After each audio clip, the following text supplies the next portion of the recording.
মাত্র $৭২ লাখ। আজকের দিনে যা বড় শহরের কয়েকটি অ্যাপার্টমেন্টের দামের সমান। আর এই অঙ্কেই 1967 সালে রাশিয়া বিক্রি করে দিয়েছিল আলাস্কাকে। 150 বছর আগে রাশিয়ার কাছে এটি ছিল এক দূরের বরফে ঢাকা ব্যয়বহুল এক উপনিবেশ। যুক্তরাষ্ট্রের কাছে ছিল ইউরোপের প্রভাব ঠেকিয়ে প্রশান্ত মহাসাগরে পা রাখার সোনালী সুযোগ। চুক্তি হওয়ার পর দুই দিকেই সমালোচনার ঝড় ওঠে। কেউ একে বলল জাতীয় অপমান, কেউ আবার বরফের মরুভূমি কেনার বোকামি। অথচ কয়েক দশক পর সোনা, তেল আর অফুরন্ত প্রাকৃতিক সম্পদ এই বোকামিকে বানায় ইতিহাসের সেরা কূটনৈতিক চুক্তিগুলোর একটি। আজ যখন ট্রাম্প ও পুতিনের আলাস্কায় বৈঠকের খবর শিরোনাম হচ্ছে, ইতিহাস আবার সামনে চলে এসেছে।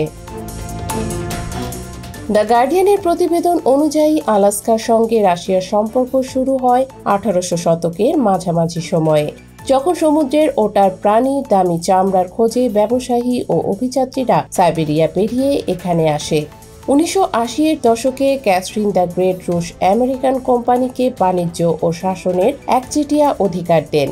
এরপর আলেকজান্ডার বারানোভ নামে এক ব্যবসায়ী বসতি বিস্তার করেন এবং তিলিঙ্গিত উপজাতিদের বিদ্রোহ দমন করে অঞ্চলে রাশিয়ার নিয়ন্ত্রণ সুসংহত করেন। এরপর আসে রুশ অর্থোডক্স পুরোহিতরা, যারা মিশন স্থাপন ও গির্জা নির্মাণ শুরু করে।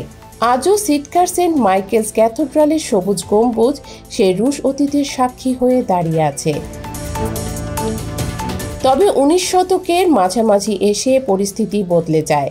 ক্রিমিয়ার যুদ্ধে রাশিয়ার পরাজয়, আলাস্কায় সরবরাহ খরচের চাপ এবং প্রশান্ত মহাসাগরে ব্রিটিশ নৌবাহিনীর প্রভাব সব মিলিয়ে রাশিয়ার কাছে অঞ্চলটি হয়ে ওঠে এক বোঝা।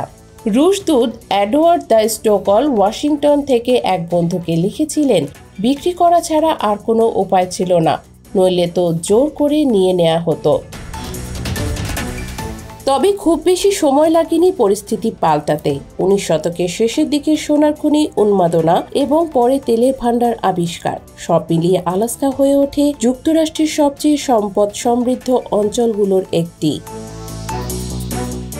রাশিয়ার স্মৃতিতে এই বিক্রির তিক্ততা এখনো রয়ে গেছে। মাঝে মাঝে কিছু জাতীয়তাবাদী আলাস্কা ফেরত দেওয়ার দাবি তোলে।